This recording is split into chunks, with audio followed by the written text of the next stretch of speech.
Thank you to the organizers for giving me the chance to speak here. And as Omri said, I'm going to talk about the category framework. Nicola kind of mentioned this during his talk about how Sage has categories, and then parents, which are basically objects in those categories, and then elements, which are elements of these parents. So the straightforward example would be, take the ring of integers. This is a parent, and the elements are 1, 2, 3, 0, minus 1, minus 2, and it lives in the category of Euclidean domains.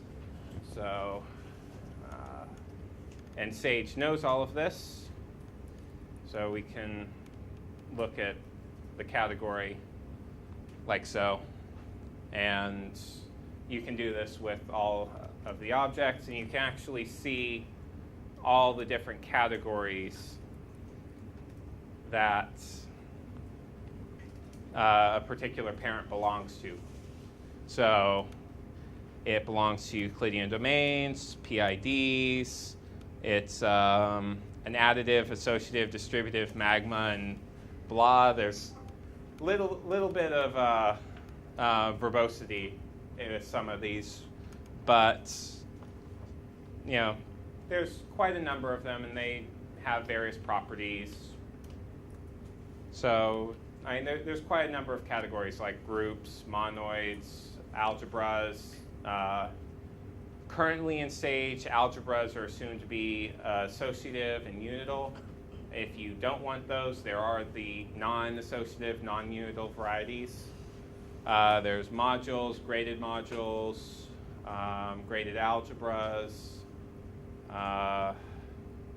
and different kinds of sets, crystals.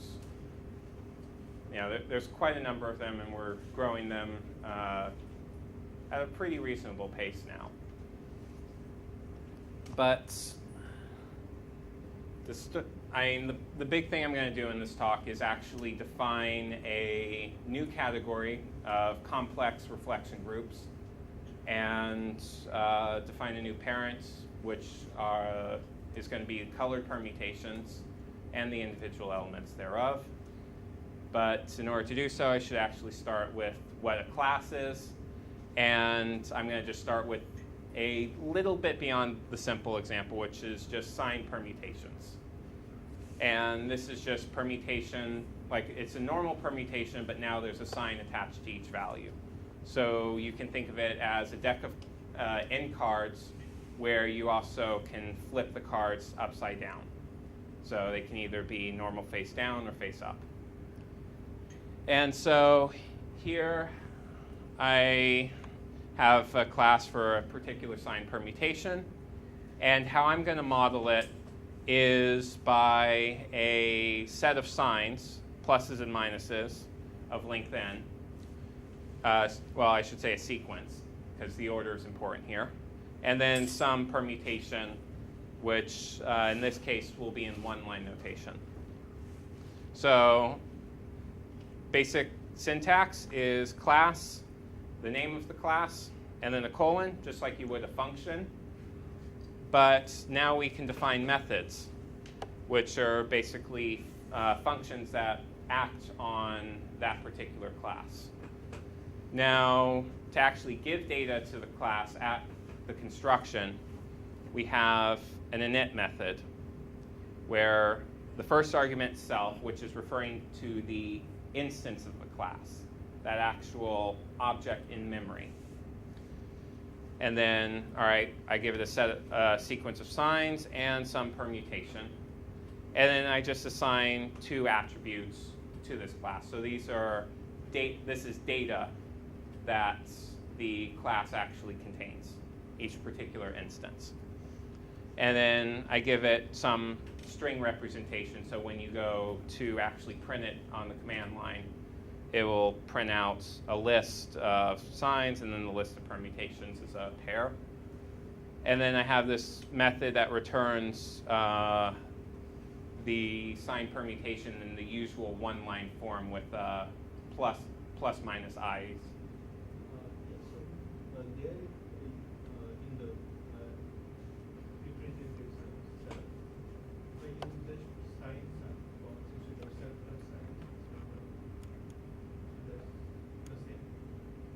I'm sorry, can you repeat? So you have the second function, def wrapper, REPR. The wrapper, yeah. So so there, saying that is Can you use just signs instead of self dot underscore No.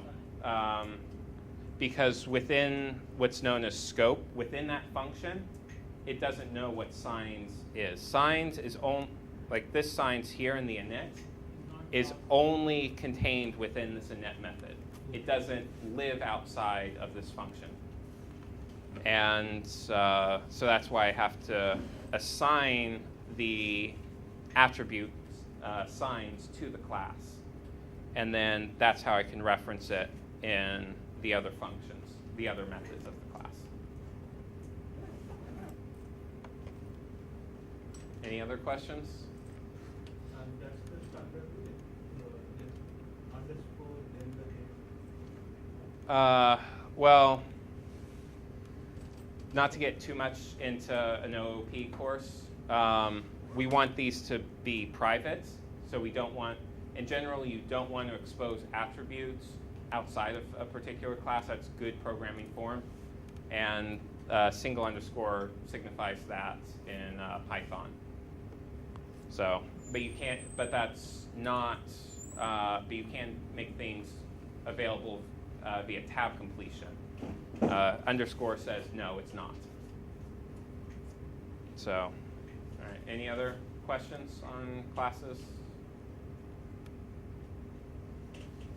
All right, and then right below that, I have another class that models the entire set of all sign permutations.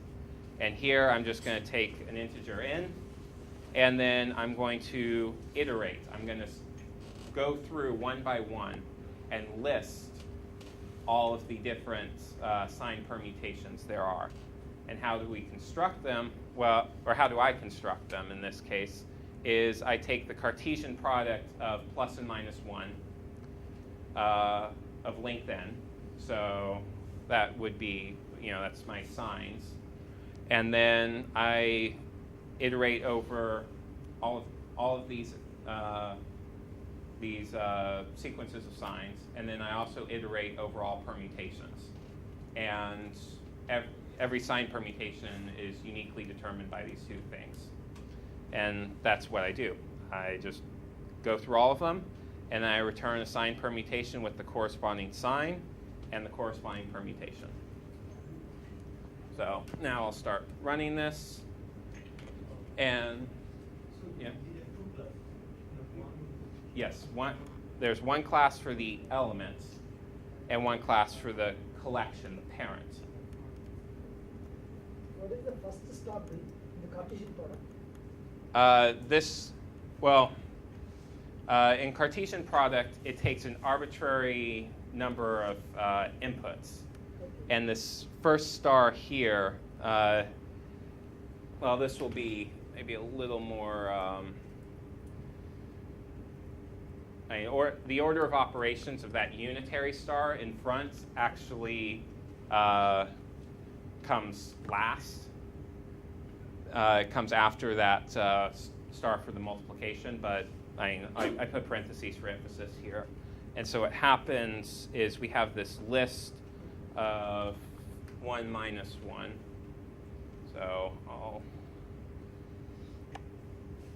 So let's say of length 5 here.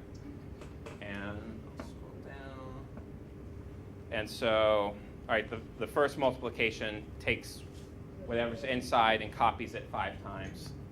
And now what this first unitary star here, does is it expands this list into individual arguments. So now, instead of having one argument of one list of length 5, it has 5 arguments, each of these, this plus minus type pairs. Little bit of Python magic. And then, actually, while I'm on the subject, if there's 2 stars and it's a dictionary, then they become named arguments. So here, there's no name to the arguments, but if I had, say, data is 5 in some dictionary, then 2 stars would actually be like Cartesian products, and if I typed in data equals 5, something like that.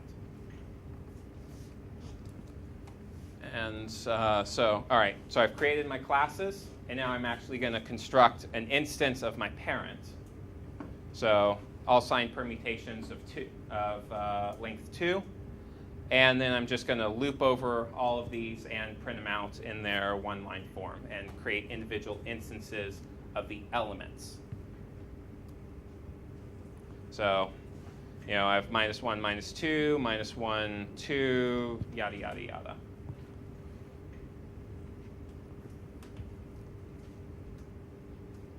Now, what makes classes nice, and in general object-oriented programming, is that you can inherit from a base class.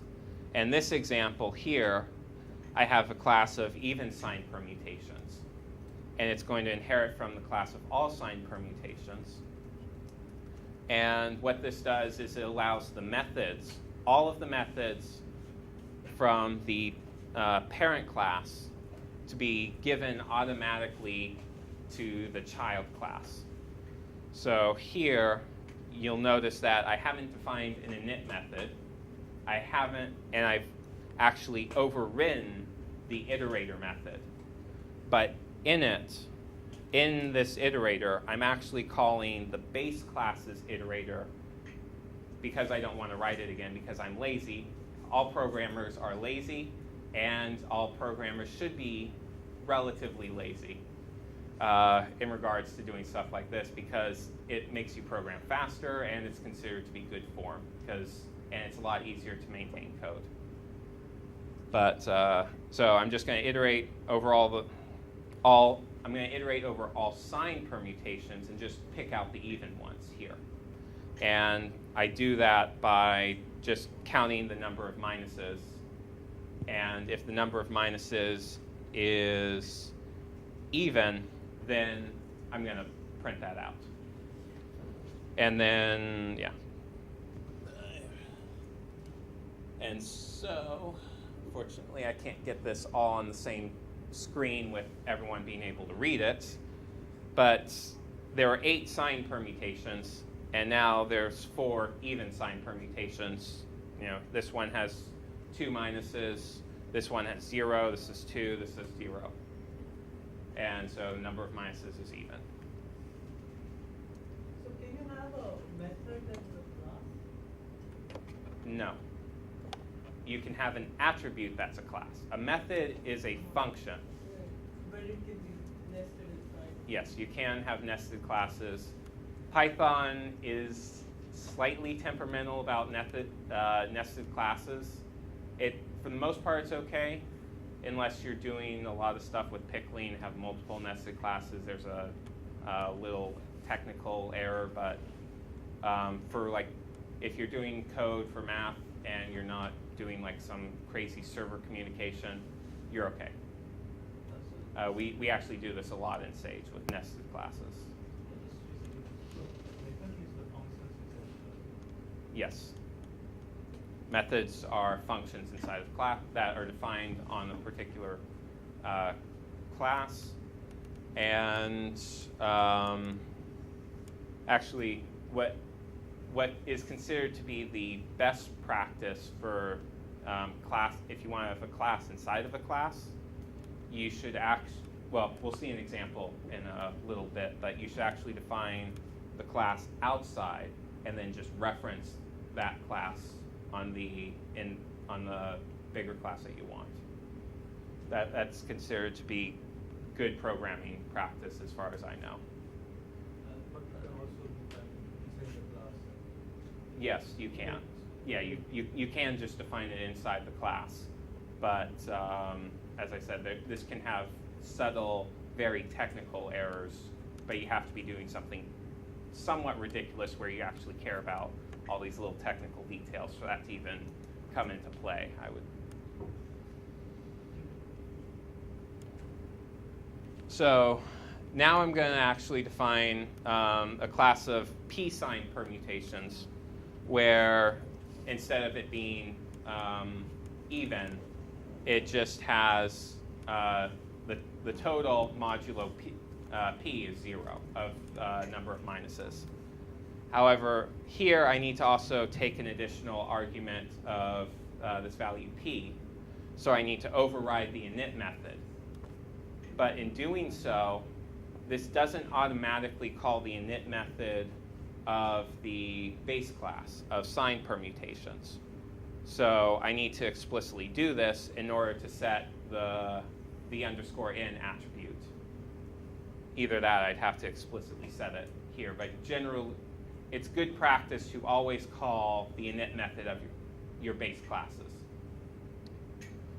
And then I'm just going to override the iter method in basically the same way as before, except now I'm taking modulo p. And so if I want all sign permutations that have mod 3 number of minuses, so 3, this has 3, this is 0, 3, 0. As another example, if I take 4, well, if you only have 3 elements, you can't have 4 signs.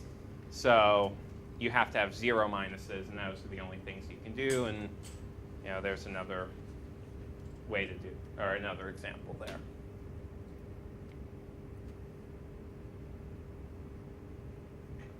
So, as I mentioned earlier, the collection of all signed permutations is a parent.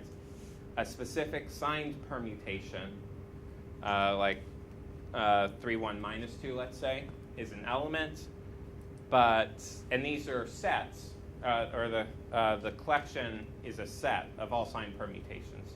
However, there's additional structure on them. For those of you familiar with Coxeter theory, this is the type B Coxeter group. And so there's this extra structure on there. We want to model that with by setting the appropriate category. So our category will be groups. And here's the group law that I'm implementing, where we take sequence of signs and a permutation and another sequence of signs and another permutation. And I take the first sign times the second times the sign indexed by the inverse permutation of 1. That's my convention for this. And then I repeat this for all n. And then on the permutations, I just multiply them together. So now we're going to go a little crazy with our inheritance. And we're going to inherit from a couple things that are already included in Sage. And there's just 2 classes that I need to import into the namespace in order to actually use them. So that first line, you don't need to worry about so much. But here's the fun. So I'm going to inherit from the Sage class called element. And this is how all elements in Sage inherit from elements. I know it's kind of redundant, but I figure I should at least say that. And then for these elements, we actually need to know what parent we live in. So I need to pass a parent, and then the signs and the permutation. It's similar as before, except now I have this call to the init method of element, which will set the parent. And then, string representation. And then here, I've defined my multiplication. So can you explain again, so define these earlier. You already defined them earlier. Now what are confused with what you... What's the difference? The difference is I've now inherited from element. So I'm going to make this into an actual element that the category framework in Sage can handle and coercions can handle. So are you building on what you did earlier, or you're starting from scratch? In this example here, I'm starting from scratch.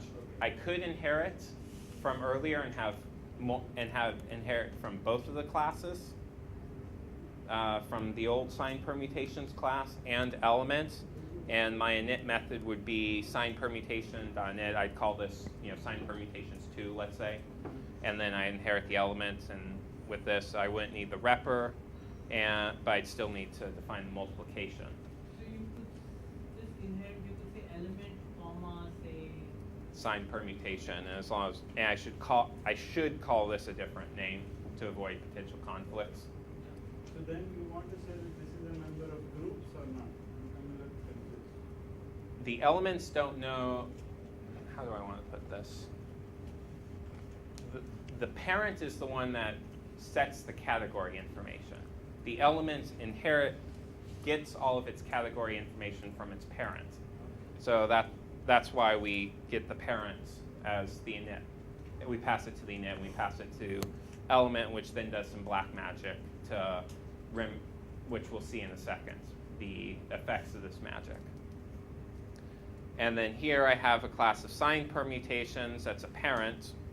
And then I have this other thing called unique representation, because we don't want to create multiple copies of the same collection. And even though it's a lightweight class for the most part, generally in Sage, most parents are in unique representations, meaning there is in CS terms, it's kind of a singleton type model, where there is one object for each given n in memory, exactly one, no matter what. But say you were inheriting from your some other class which was already unique representation, would you have to again say unique representation? No, because it's already in the class hierarchy. So hypothetically, if this was a permutation, just a permutation, you just say parent, comma, permutation. right. I mean, if you're so it doesn't matter if your father was the president, your grandfather was the president, or excuse me, let's say the king. You're still royalty. If your father's the king, you're royalty. Your grandfather's the king, you're royalty. If your great great great great great great great grandfather was the king, you're still royalty. At least until they come with pitchforks and overthrow you. So, yeah. But yeah, here's where I set the category in the parent initializer. And by how unique representation works, it's what's known as a mix-in class, where it's just decorating with extra stuff, but it's not something that you explicitly initialize. That's why I'm only initializing the parent here. I can't, per se, initialize unique representation. It's not quite an interface in the terminology of like Java or C#, but it's not quite an abstract base class. It's somewhat in between. So, it's somewhat special, but it just gives you this nice property in memory, unique representation. So, if you're curious why you didn't see unique representation.init in there, that's why. Yeah, this inheriting from parent and this category equals groups finite, so finite groups. That's where all the magic comes from, is just doing that. And then I redefine a repr, and I redefine my iterator. And then the other set of magic is, all right, the type of my element I need to actually specify too, and in the parent. And so that's and it needs to be called capital element. And so I go capital element equals sign permutation, which inherits from the class element. This is an attribute of sign permutations here. So to avoid that, yeah.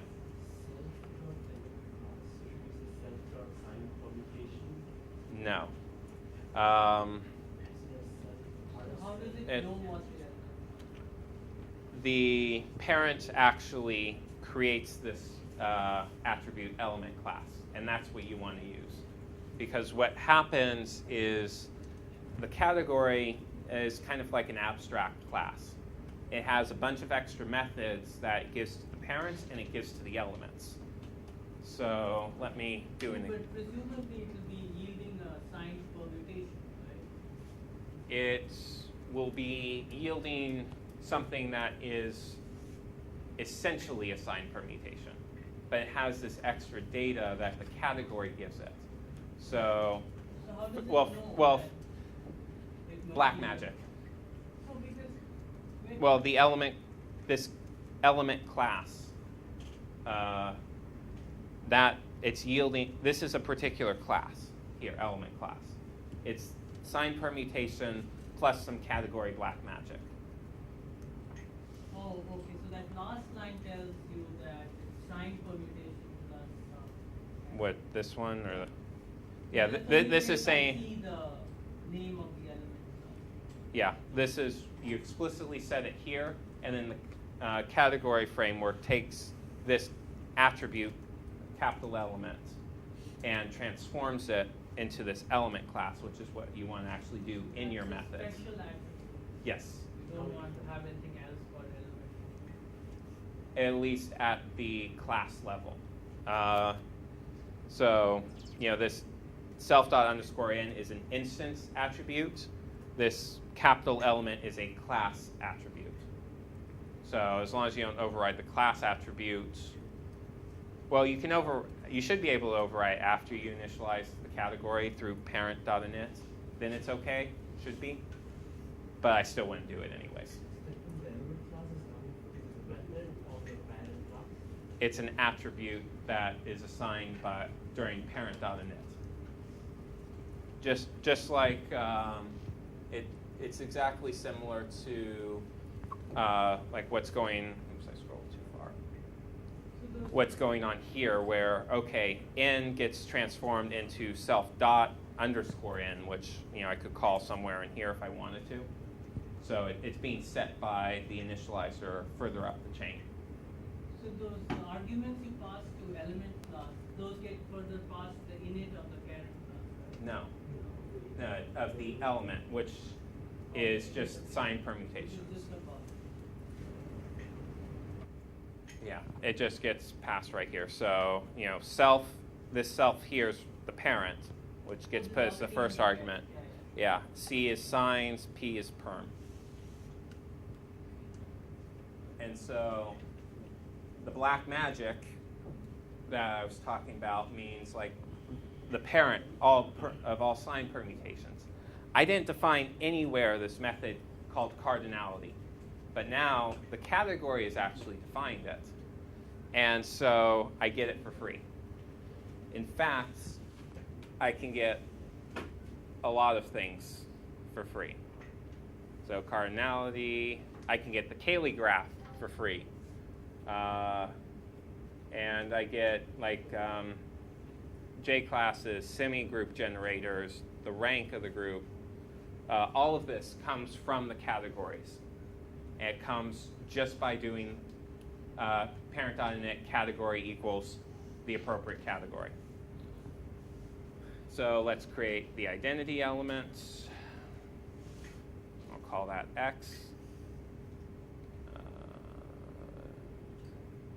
Okay, that's not working because I try and create an element X. And the element also has a bunch, well, in this case, not too many, but it does have a couple extra methods that come for it. There's not too many right now for finite groups, but if you're doing this for, like, say, what's a good example? Modules.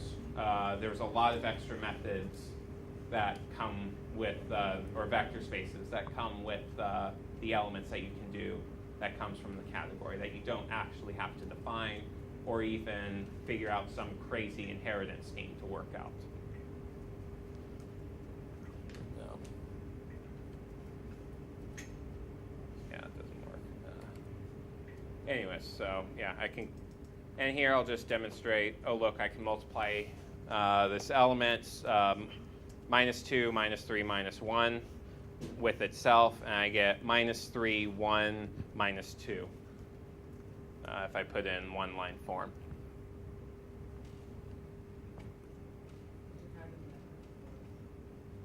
well, we define the method single underscore mul. In Python, you normally do double underscores. However, excuse me,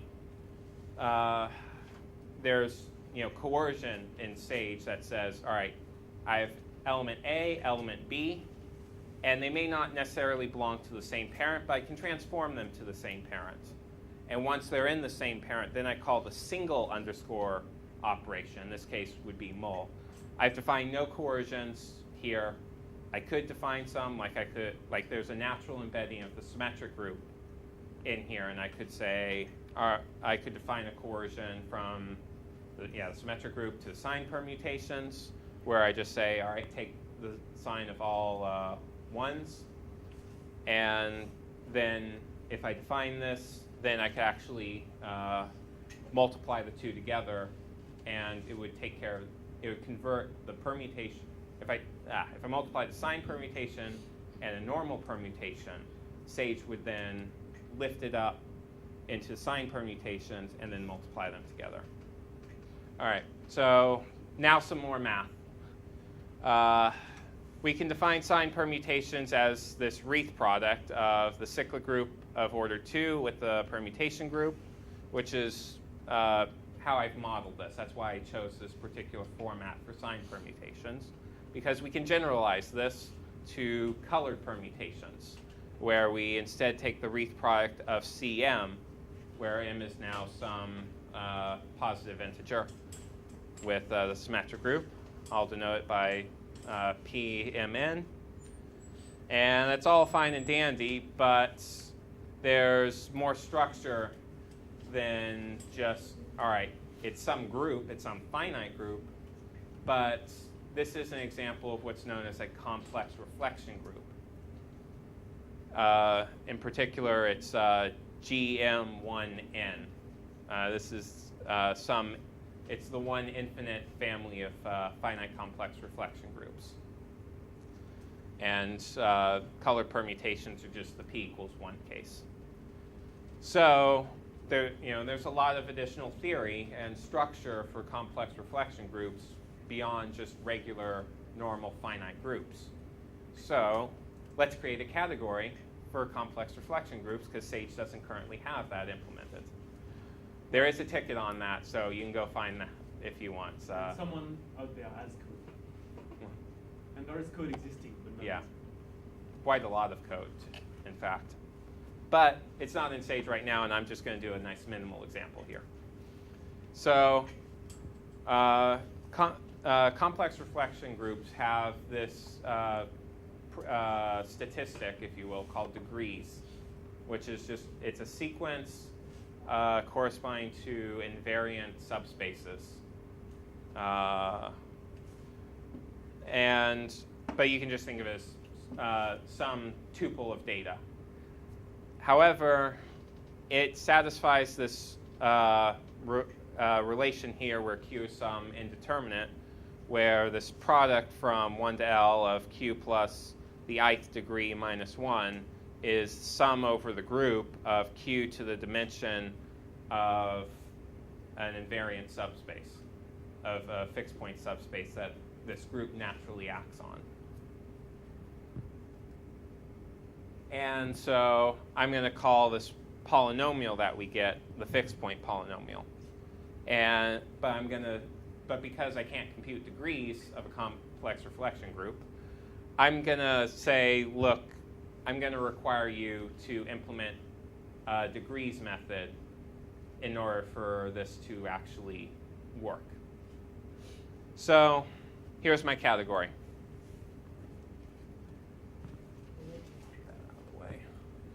I've called it complex reflection groups. I inherit from category. And then I have this saved method, it's cache, called supercategories, which is a list of all the immediate categories that contain this one. This one's kind of simple. It's just finite groups. And then now I define a set of methods that every parent that is a complex reflection group will have. The first one will be degrees, but because I can't implement it, and I want to require the user to implement it, I put this decorator called abstract method on it. That says, look, you need to implement this. Unlike in C, if you have a pure virtual C++, excuse me, and a pure virtual method, the class will still create, it'll still create instances. But if you run the test suite and you don't implement this abstract method, the test suite will actually fail. And you have to explicitly do test suite object.run. But you can see in Sage doc test lots of examples of this. And then here I'm going to define my fixed point polynomial function that takes one parameter q. And I'm going to use the half cutoff formula there on the left-hand side in terms of the degrees. So I'm just going to take the product of over q plus d minus 1, where I just iterate over all degrees. Question, where would this be implemented? Would it be implemented in a class that derives from complex reflection groups? No, it would. Or Here, we'll see right. Let me just run. There's my category. There's all the super categories, all of them, not just the immediate. But here's my color permutations. All I have to do is go category equals complex reflection groups. Just like with the sign permutations I did, groups.finite. Oh, it's a category. Yes, it's a category. So an abstract method is a method that should exist, and you require the users of this, in this case, this category. Any parent that uses this category must implement a method called degrees with this signature. Well, it can have any signature, but it should. I mean, this is basically a contract, a handshake that says, look, you should have a method that takes no arguments and returns the degrees of this complex reflection group. And what? Down the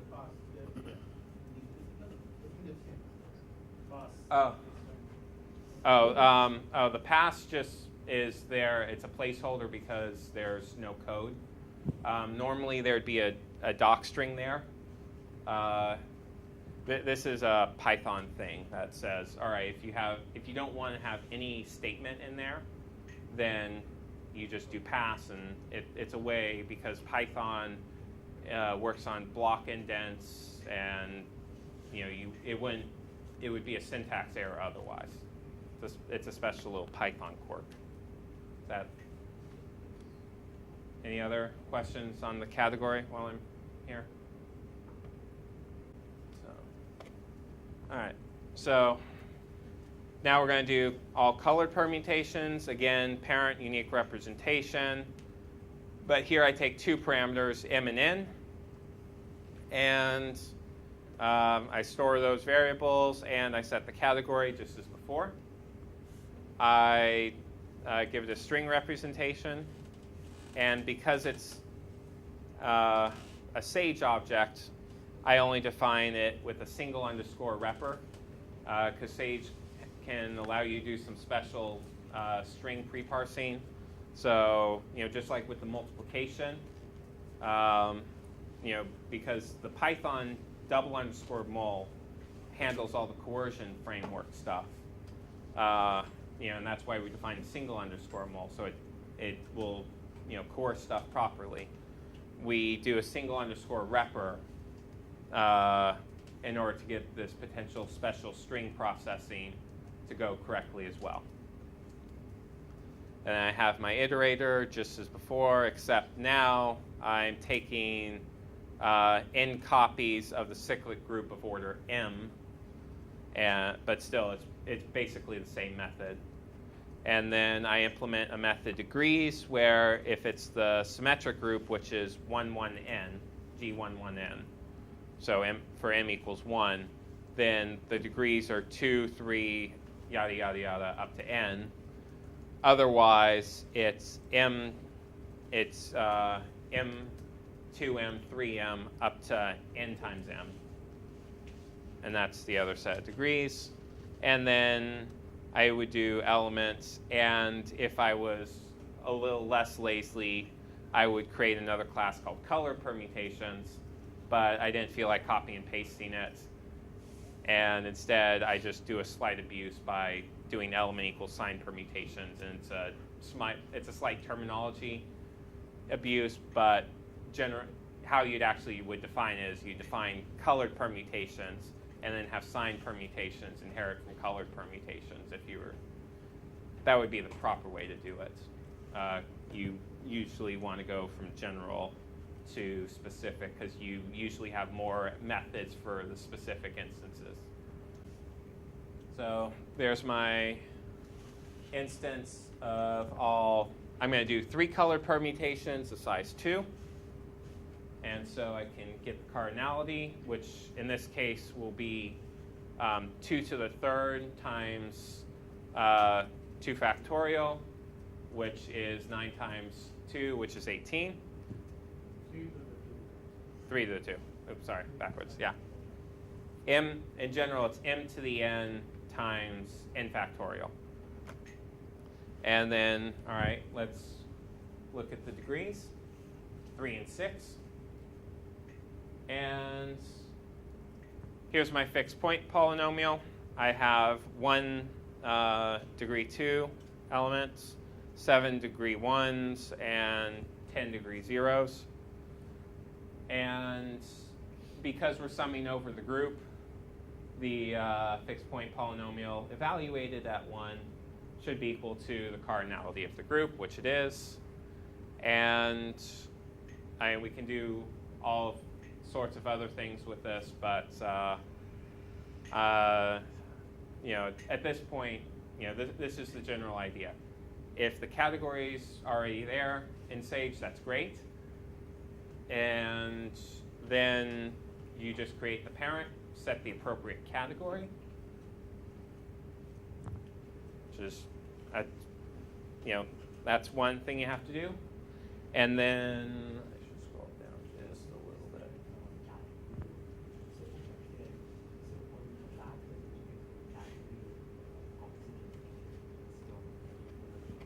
Coxeter groups are implemented. There's a ticket that's Coxeter graphs.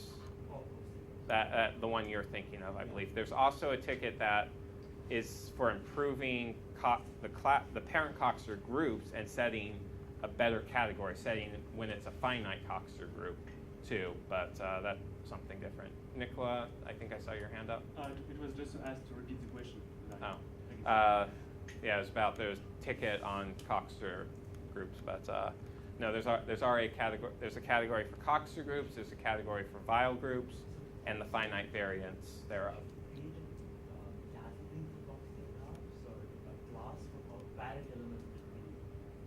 There's no category for graphs currently, so you just create. No, you just create a class Coxeter graph because there's no category. So this doesn't make sense, and there's no reason to actually make it into a parent. Yell at Nathan. Not well.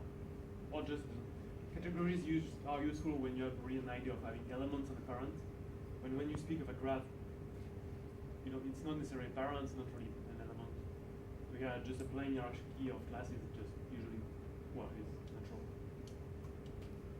But you look at like Cartan matrices or Cartan types. These are standalone objects that carry all this additional data with them, and because they're really just modeling these types and have these associated properties with them.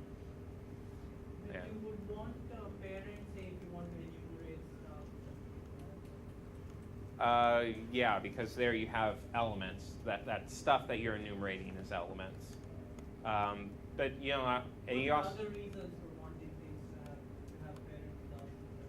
Because there's algebraic structure with them, like the real numbers. Like take the real interval field or whatever your favorite representation of real numbers is in Sage. There's not a way to per se enumerate them, but they have the algebraic structure of a field. quotes there, but or yeah. And categories, those are just like, I mean, they're just special kinds of classes. There's nothing more. Where you store various kinds of attributes and stuff. I wouldn't say they're a special type of class because there's only one class in Python, but they're special instances of classes. I know I'm kind of mincing words a little bit, but yeah. So I think there's the stuff that goes into the categories, again, like there are methods and there are. Yeah, well, categories have a lot, thanks to Nicola and Simon and with 10963, you have another type of category called a category of Axiom.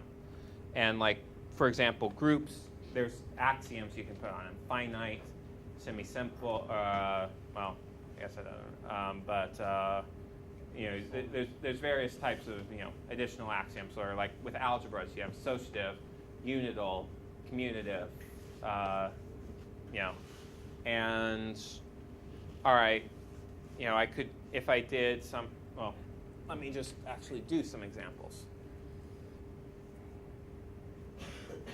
So if I do like, if I look at the category of monoids,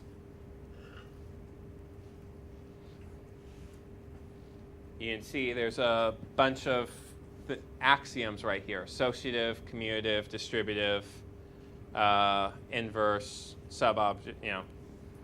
And if I did, so a monoid is like a group, but without inverses. So if I did,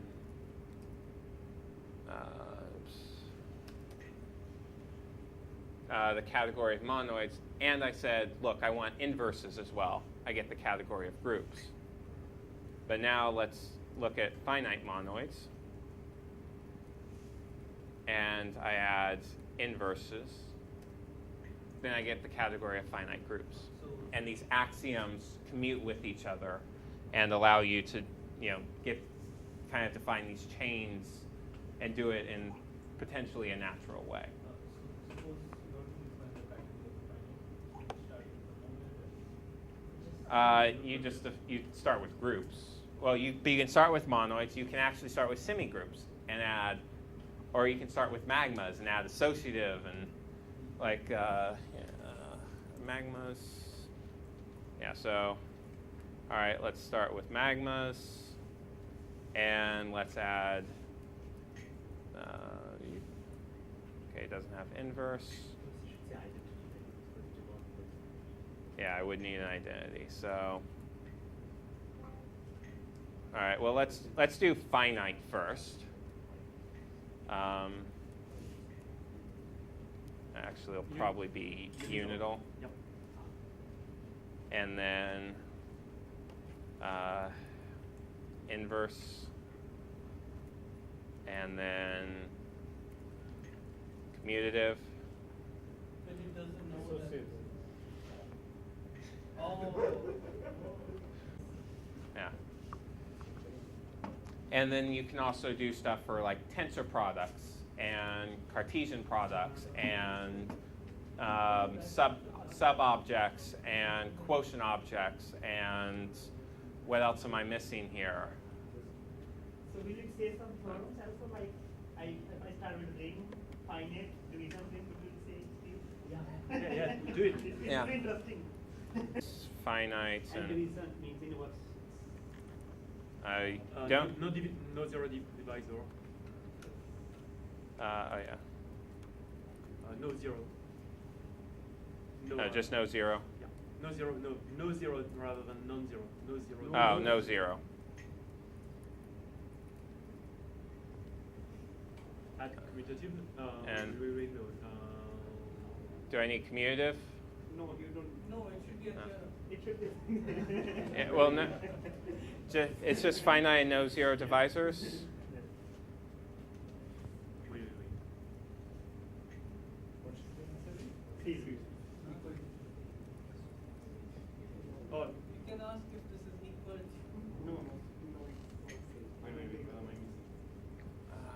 This was working. No, it has to be working. Yeah. I must be missing an axiom. I know. Yeah, we have to be mixing an axiom here.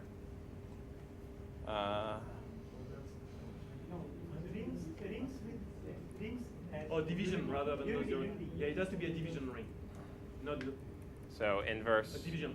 Oh, division. There we go. It's what division's a little stronger than no zero divisors, I believe, right? Yeah. How does it know this? Lots of fancy implementation details. So somebody actually told it about it. Yeah. No? But it's like, what, 2 lines of code somewhere? Maybe So what was the question?